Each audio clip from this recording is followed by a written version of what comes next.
But in creating, I think you really have to understand the essence of your idea. So when I first made Mortal Kombat as a movie, and I bet my career on it, once again, there were no hit movies from video games. But I didn't think I was making a movie from a video game. I thought I was making a movie from the essence of what made that video game great, which was empowerment in my mind. That's what I thought. Yeah. And once I knew that, I could then say, wait a minute, it's not just a video game. It's a whole story. It's a whole world. And I think we're on our 20th Mortal Kombat production now or something. So, wow. So the first thing you have to do is understand the essence of your idea. You know, the essence of Starbucks wasn't coffee. It was a place to go and meet, because the United States didn't have coffee houses in those days. Yep. So you have to understand the essence of your idea. And then one of the things you most have to do once you get that is you have to hang on for dear life and never let it go, because that same current of the river of life is going to try and pull you away from your idea. Hey guys, I wanted to take a moment to personally invite you to join me March 2024 right here in beautiful Coeur d'Alene, Idaho. I'm going to be speaking at the Conscious Investor Growth Summit. It is going to be an awesome event, and I have the honor of speaking alongside over 20 speakers on health, wealth, and mindset. This event is surely going to be pivotal for not only your year, but also your life. It would mean the world to me to connect with you. So make sure that you grab your ticket today at consciousinvestorgrowthsummit.com. And if you use my name, Erik, you're going to get 50% off at checkout. I hope to see you there. Keep changing the world.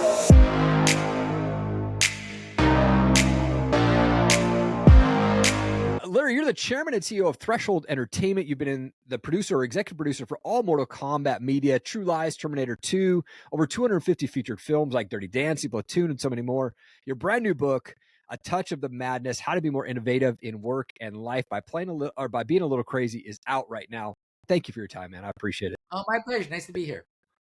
I like to kick things off by going back a bit. Where did you grow up? What was childhood like for you?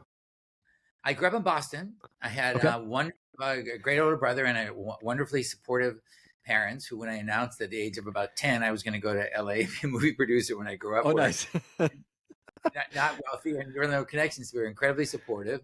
And I just sort of planned my entire childhood around figuring out how to do that. And that's what happened, seriously. But they were great about it. They were so supportive. Love that.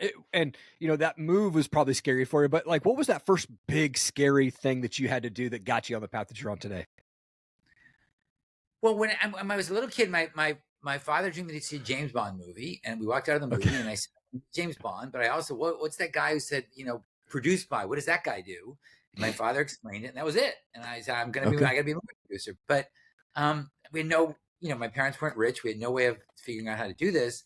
But in Boston is the oldest high school in the country called Boston Latin School. And if you take a test and get in, you can go for free. And so it was like Benjamin Franklin went there. I mean, it was like going to school in the 1800s. It was terrible, but they had a great track record of getting into good college. And I figured the only way I'm going to get to Hollywood is if I get to good colleges, I can meet people. And if I meet people somehow, somewhere, in an internship, something, I'll get a job. And that's what it did. Latin School helped me get into Cornell, and Cornell into Wharton. And I took a million internships, and I got an internship at HBO at Wharton. And from that, I got a great first job out of school. So I was incredibly lucky. And my first job was head of production for a company called Vestron, which was an independent studio that sprang up in the 80s to take advantage of the boom in home video. So in those days, no home video stores, and there were home video stores. They needed stuff for their shelves. They needed movies, just like streamers today all of a sudden need movies, like a content gold rush. And my job as head of production and acquisitions for this new company was to make 80 movies a year. Buy them, make them, co-produce them, just don't lose money. So we made low budget horror movies and kind of action movies with B stars and rom-coms, all kind of low budget movies. And then we got a script for a movie called Platoon, which was not like that. Platoon was a serious movie about the Vietnam War and the effect it had on the kids in it, done by a director who we had worked with once before named Oliver Stone, who I thought was great, but his previous movie wasn't a hit, although I thought it was brilliant. And the people in who were going to be in Platoon became famous, but weren't famous. It was not the kind of movie we made. And my boss, great entrepreneur, said, listen, you're head of production. You can decide. But there's always a but. If it fails, you're fired. What do you want to do? And he fired people all the time. So I thought, well, I didn't get into the movie business to play it safe. So I greenlit Platoon. When I first saw the first cut of it, the only person to giggle his way through Platoon, not because it was bad, because it was so good, I kept thinking, oh my God, am I getting fired? And it was so good. It won Best Picture that year. And a few months later, I ran into the director at a bar in New York, and he bought me a drink, and he said, kid, I always liked you. You have a touch of the madness. And I thought, a touch of the madness? Am I crazy? Is he calling me crazy? But then it occurred to me, well, my boss had a touch of the madness by letting a 25-year-old kid run an 80 picture film slate. Yeah. Oliver had a touch of the madness, the director, by insisting on making a Vietnam movie when no one else did. And I had a touch of the madness by betting the greatest job in the world on it. So that's when it occurred to me. This is what I need. This is how great movies get made. This is how great anything gets made with innovation. And I've come to think that's important because I believe the current of the river of life will always draw you towards the middle. And okay, but in the middle, if you want to innovate, you can't be great. Your audience, your customers, they want the new and the different. And the best way to swim against that current is by embracing your crazy wild side that says, you know what, I'd love to do this, but no buts, do it. And so that's been my touchstone ever since. And how I make movies, how I cast, how I live my life. But the thing that I noticed in the last few years is more than I've ever seen, not just in my business, in every business, people are reticent to go for that crazy idea. They're scared. Well, what if I get judged? What if I get canceled? What if my name it husband, brother, father, mother, sister, daughter, boss doesn't like it? And so I wrote the book to try and encourage and inspire people to give in and embrace their madness and go for that idea that they really want to do. I think that is just amazing and absolutely a touch of the madness. It's so good. And I mean, I'm excited to read this book. I'm going to place my order actually today. I just found out about this book just yesterday. So I'm like, oh man, I got to go ahead and hold this book. So good. I'm so excited. And I was going to ask you about like where that title came from, but it makes sense now that you've been doing this for so long, man, for folks that are kind of feeling that hesitancy about like, being themselves and having fun, like, and kind of stepping into their purpose. They're like, what tips do you give them at that point? Well, I think there are 3 steps to doing this, and I call them create, ask, play, or CAP. And by the way, my book is just fun stories. There's no lecturing. There's no PowerPoint. But in creating, I think you really have to understand the essence of your idea. So when I first made Mortal Kombat as a movie, and I bet my career on it, once again, there were no hit movies from video games. But I didn't think I was making a movie from a video game. I thought I was making a movie from the essence of what made that video game great, which was empowerment in my mind. That's what I thought. Yeah. And once I knew that, I could then say, wait a minute, it's not just a video game. It's a whole story. It's a whole world. And I think we're on our 20th Mortal Kombat production now or something. So, wow. So the first thing you have to do is understand the essence of your idea. The essence of Starbucks wasn't coffee. It was a place to go and meet because the United States didn't have coffee houses in those days. Yep. So you have to understand the essence of your idea. And then one of the things you most have to do once you get that is you have to hang on for dear life and never let it go, because that same current of the river of life is going to try and pull you away from your idea. So when we did Dirty Dancing, it was a movie that another studio had started and stopped. It was a little in trouble, and we managed to lure this wonderful 2 guys named Jimmy Einer and Michael Lloyd, music and producing geniuses, to come and oversee the movie. And the first thing they did, they got a hold of the song Time of My Life, which had already been recorded, but as a high falsetto disco song. And they said, no, we got to re-record it. And they re-recorded it. They used Bill Medley from the Righteous Brothers. And they sent it out to everyone, the talent management, the director of the movie, the record company. No one liked the song. And they said, no, you guys got to change this. You got to change that. And Jimmy and Michael were really gracious. And they said, sure, no problem. We'll make the changes. Just give us a little time. A few weeks later, they sent out version 2, and they said we made everyone's changes. And we showed it to radio stations, because radio stations in those days helped promote albums. Everyone loved it. Just they came back and said, thank you so much for doing this. It's so different. It's so helpful now. This is really great. So the question is, what brilliant thing did Jimmy and Michael do between version 1 and version 2? And the answer is nothing. They didn't do a thing. They didn't change anything. They just changed the label to say version 2. And they doubled down and they sent it to radio stations, meaning they sent it to the public.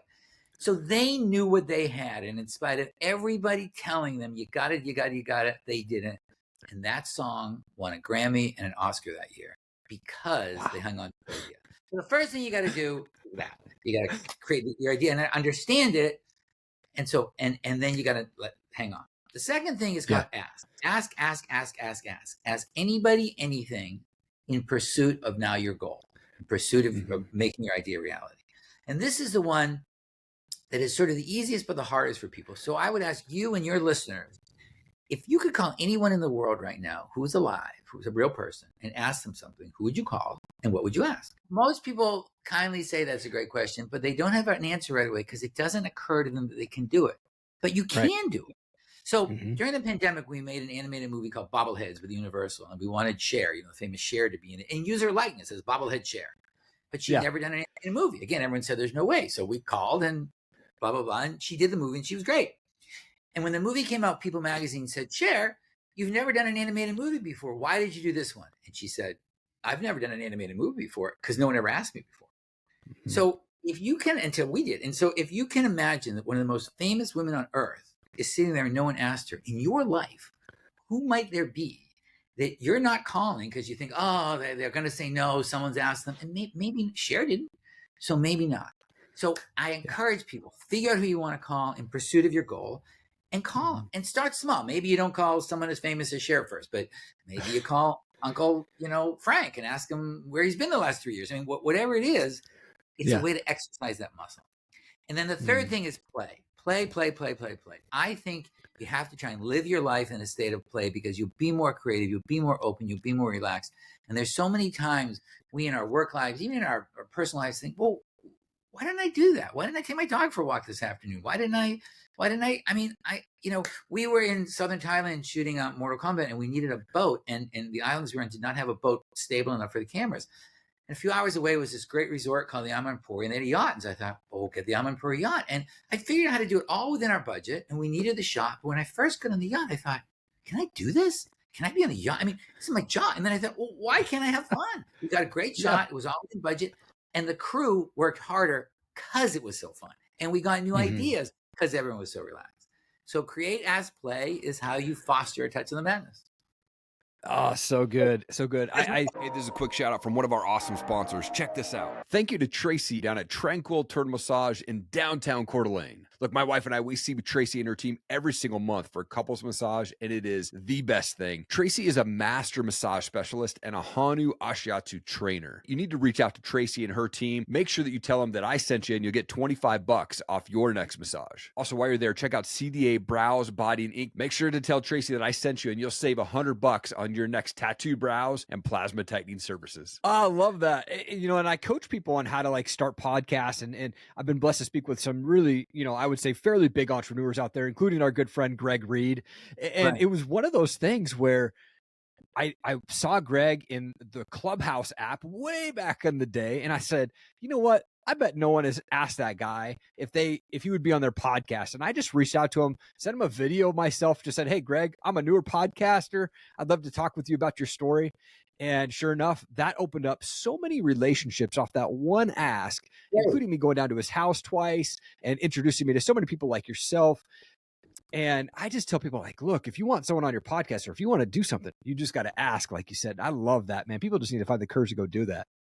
Yeah, they got it. And so I challenge everyone who's listening, figure out your person and call them, email them, text them, DM them. There's so many ways to get in touch with people today.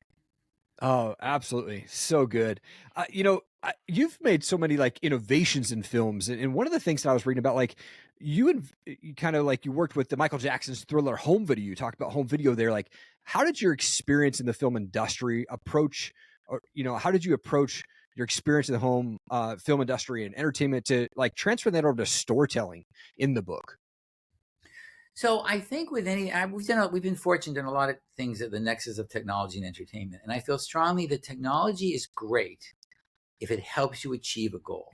So in other words, we make theme park rides too. And we wanted to make a theme park ride where a long time ago, where the camera, but 3D, stereoscopic 3D camera would move inside a Borg cube. Borg cubes are where the bad guys in Star Wars and Star Trek live. Gotcha. Yeah. And in those days, in the early days of 3D, for most of it, the cameras never moved. They were stationary because technologically, long story, they couldn't. But we wanted to. So we had an idea. We sold it to Paramount. They said yes, but we didn't have the camera.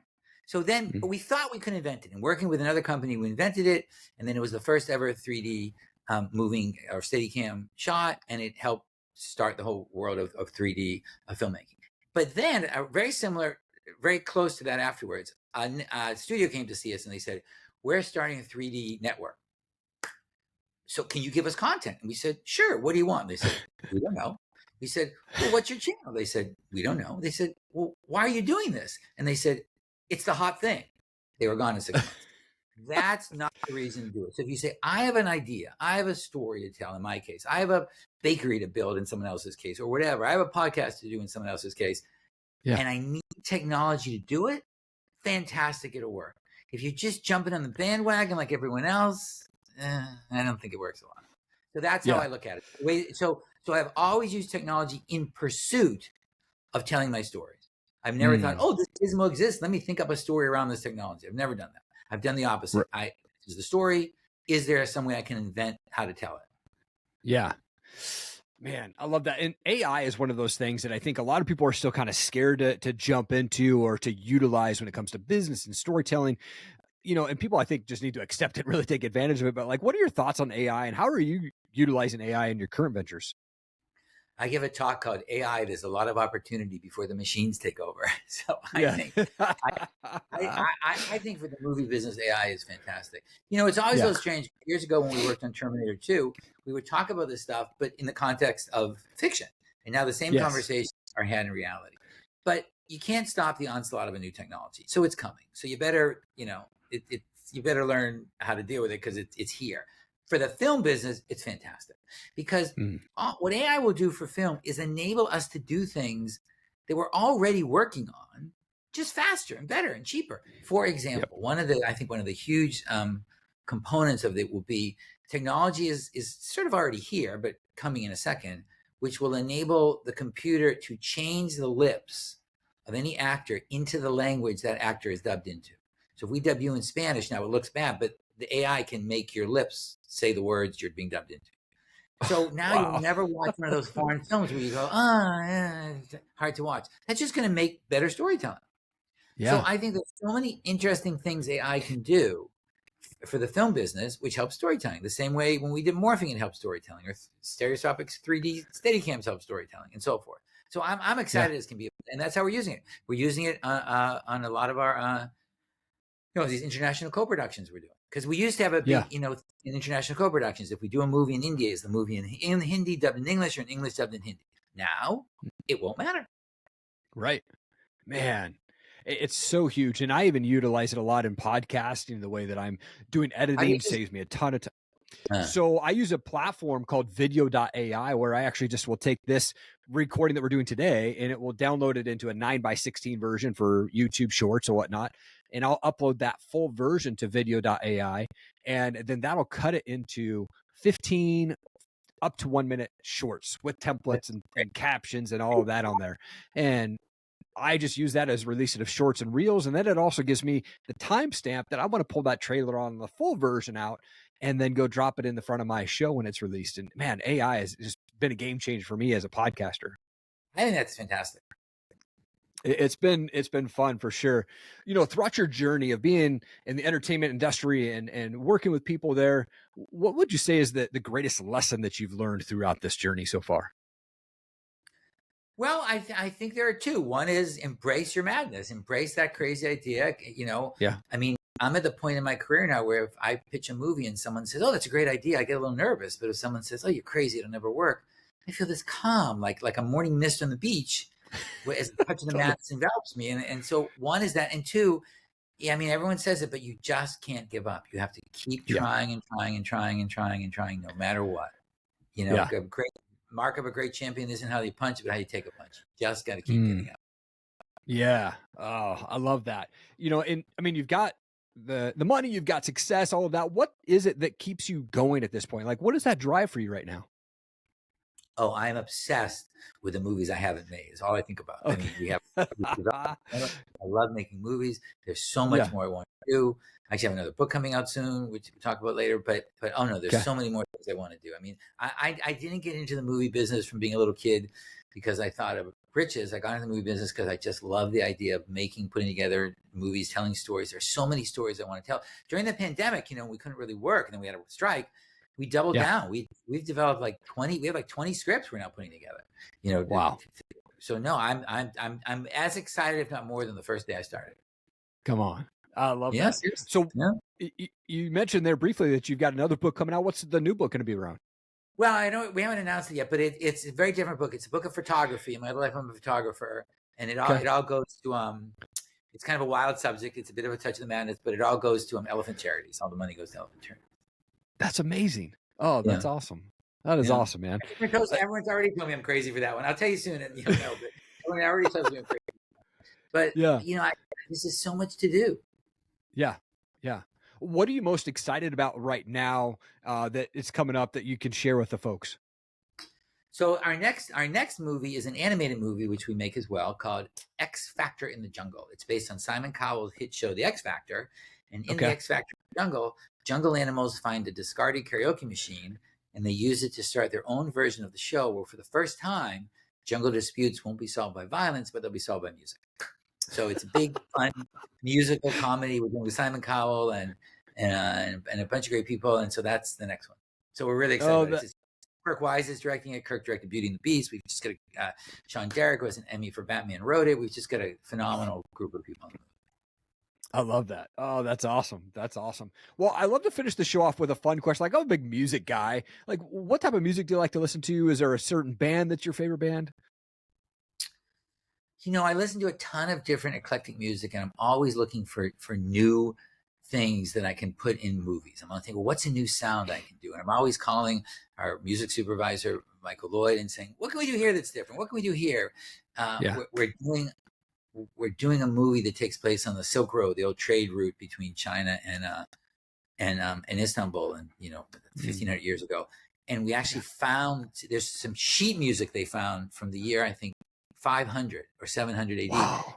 And there's a few people who can translate it. So we're like, we can take that and translate that into the score for the movie. So I always do that. I'm personally partial to just tons of stuff. I think my favorite band always is Guns N' Roses, but I did a Guns N' Roses music video for Terminator 2 years ago, and it was a great experience. I have very eclectic taste, and I listen to everything. I think Olivia Rodrigo and Taylor Swift are great. I mean, I'm like a 16-year-old girl that way. But but I'm always thinking, what can we put in a movie that's different? And I drive my incredibly talented music compadres in my movies crazy all the time. For sure. That's awesome. Well, to be at your level of success, or really anybody to be successful, they've got to have these set of non-negotiables or these standards there. Like for you, what are those non-negotiables when you're approaching a new project? I honestly don't have that. I think to myself, this is the, grab my idea. This is the movie I want to make. How can I get this movie made? And my non-negotiables are when someone negotiates for something that will then hurt the movie. So if someone says, well, we can make the movie you want, but I want $10 more, blah, blah, blah, usually can deal with that. If they can say, well, we don't, let's do the whole movie in another country. And I'm like, no, it's shooting here. So my non-negotiables are really what makes the movie no longer the movie I set out to make. And then I just don't do it. Because then it's not the movie. What am I doing? So I'm very open to all kinds of things as long as we can do that. I was just in Petra in Jordan, which is an amazing place in Jordan where I've shot before, where we're shooting a new movie with these great people there. And we said, can we do this? Can we do that? Can we get a helicopter in here? They're so great. They're so helpful in Jordan. And they said, of course, of course, of course. So now we can do it. But if they said, no, you can't do any of these things, well, then we get a problem. And then, I used to settle, but now if I can't make the movie that I'm thinking, I just don't make the movie. I mean, I'm not going to make a bad movie. On purpose. Yeah. Sure. That's awesome. I absolutely love this conversation, Larry. It's been so much fun, man. You're an absolute world changer. And I thank you so much for taking time out of your day. I'm excited to get your book. And man, I think that people do need to implement fun and play into work and just have fun with life. Thank you so much. Thank you, buddy. Talk to you soon. Thank you so much for checking out the show today. I really appreciate it. I hope that my guest was able to bring you some amazing wisdom and knowledge to help you continue to fight for your goals, your dreams, and your purpose. If you could do me one big favor and just hit that subscribe button, I would so appreciate it. Thank you so much for your time. Keep changing the world. I believe in you. Have an amazing day.